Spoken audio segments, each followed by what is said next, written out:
is Chica Del Mariano, confident na inamin na nasa tamang tao siya. Nasa tamang lalaki siya kay Donnie Pangilinan.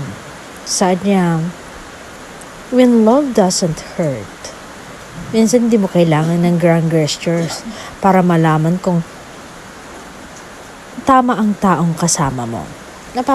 Mapapansin mo ito sa tahimik na paraan kapag hindi ka kinakabahan. Hindi ako kinakabahan kay Donnie.